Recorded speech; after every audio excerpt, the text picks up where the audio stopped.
Hi, I'm Michael Hartman, and I'm a student physical therapist. I'm Quinn Donahoe. I'm also a student physical therapist. And I'm Tony Gallon. I'm also a student physical therapist at Widener University. So we're here at Wayne Senior Center to talk to you guys about osteopenia. So our agenda today, give a little information about what osteopenia is, how it can affect you, some nutritional supplements that may be able to help you combat this osteopenia, some exercise suggestions, what osteopenia means for you, and how can this help your life. So what is osteopenia? Osteopenia is closely related to osteoporosis with varying degrees and severity of bone degeneration. So osteopenia is slightly less than osteoporosis. It is a decrease in the mineral density of the bone, which can directly correlate to fracture rates. So osteopenia often does not present with any symptoms. It can be subtle dull pains in the feet, wrists, back, or hips, which may indicate a stress fracture. Also, it may present with a bent over posture and some loss of height. It can be diagnosed only with an X-ray or X-ray imaging or a DEXA scan. So how can osteopenia affect everyone here? First, you can have fractures, falls, and or dislocations. The only thing is about this is that you never know what happens first, the fracture and then the fall, or the fall and then the fracture. So it's a little bit complicated there. So some nutrition to help supplement in light of the osteopenia that you're experiencing. So calcium and vitamin D are the primary nutrients that we are looking for and looking to supplement in this case. So adding beans, high protein foods such as meat products, spinach, wheat bran, all things like that are high in oxalates. So we're also trying to avoid excess smoking, caffeine, soft drinks, alcohol, foods that are high in sodium. So below here listed, we have some foods that are high in these nutritious values. So like calcium, magnesium, vitamin K, vitamin D, potassium, and vitamin C. So listed there, you can see all the foods that will help supplement those. All right, moving forward to exercise suggestions. It is recommended that low impact activities and high intensity progressive resistance training help to prevent and manage osteoporosis. What that means is that whether it is a resistance band or a low weight, you're just slowly going to train your muscles under stress to help build up the bone structure you have. Impact activities that put stress on some of your weight bearing joints, like your feet, knees, or hips. This can just be as simple as including walking, running, jumping. You could add some crazy things like balance or hopping, depending on how crazy you are. Then you have some higher intensity resistance training. And this is often seen in the physical therapy clinic, for example. So it can involve resistance training against the body's natural forces. So it'd be weightlifting, therabands, or machines. And what does this mean for you? Pain can challenge you in certain areas of life, depending on if you have osteopenia.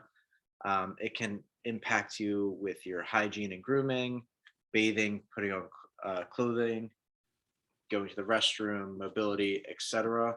A lot of times it's just going to start as a dull ache, as Tony mentioned earlier, and that is the bone just starting to slowly wear down. You can have small fractures in there, which is why doing these exercises and talking to your doctor about maybe supplementing some vitamin D or calcium can be important. So what this means for you, osteopenia can affect all human beings as they age, and is a natural part of aging. With the proper approach, it can totally increase your quality of life. And then with nutrition and exercise, we can help completely to negate some of the negative effects that you'll have. So by making small daily adjustments in your diet, and also by using some pharmacological agents, whether through prescription or over the counter, these things can be avoided. So increasing calcium and vitamin D intake in the diet or through supplementation can improve the bone health greatly, helping improve that bone density to prevent those fractures. The American College of Sports Medicine is the governing body for exercise for Americans, and they suggest 20 minutes of vigorous intensity exercise at least 3 days a week, or at least 150 minutes a week of moderate intensity exercise. So vigorous intensity exercise is when you have a heart rate that's great enough that doesn't allow you to have a normal conversation. Moderate intensity exercise generally includes walking or anything that has the whole body involved, just to increase that heart rate from the resting heart rate. So the effects multiply if exercises are completed consistently. So consistency is more important than working harder in one single long bout of exercise. And we hope to be able to aid you in making small adjustments in your daily lives that will make a great impact in your long-term life. So here are some of our foods that we talked about earlier to increase our intake of calcium and vitamin D. So dairy products, including low-fat and non-fat milk, yogurts, and cheeses are a great source of calcium for us, which directly helps our bones.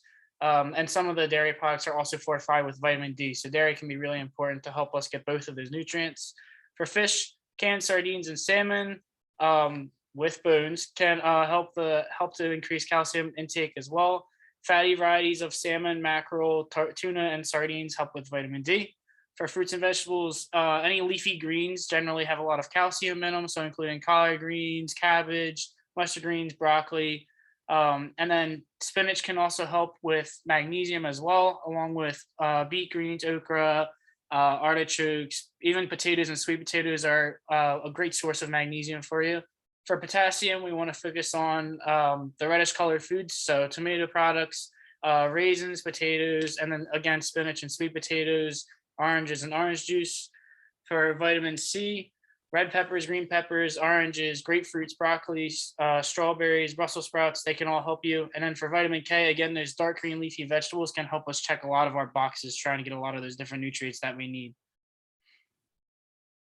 So in conclusion, osteopenia can affect anyone, and it does lead to falls, fractures, and dislocations in any order. The strategies to lessen the risk, focusing on a nutritional change with calcium, magnesium, potassium, vitamin C, D, and K helps a lot.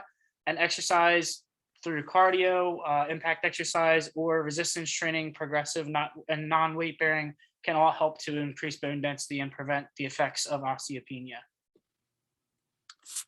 So this would be a situation where we would allow you to kind of think of some exercises, whether it's something easy that you like to do, could be as easy as tennis or ping pong, something that just keeps you active, and then moving out of that realm, maybe making yourself a little bit uncomfortable, and maybe just doing sit to stands out of your sofa or trying to balance on one leg.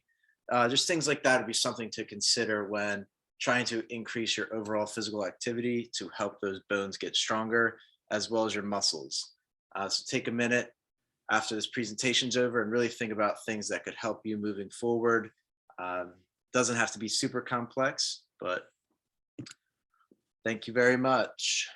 And if you have any questions, feel free to reach out to us. We're always happy to help you guys with those exercise programs.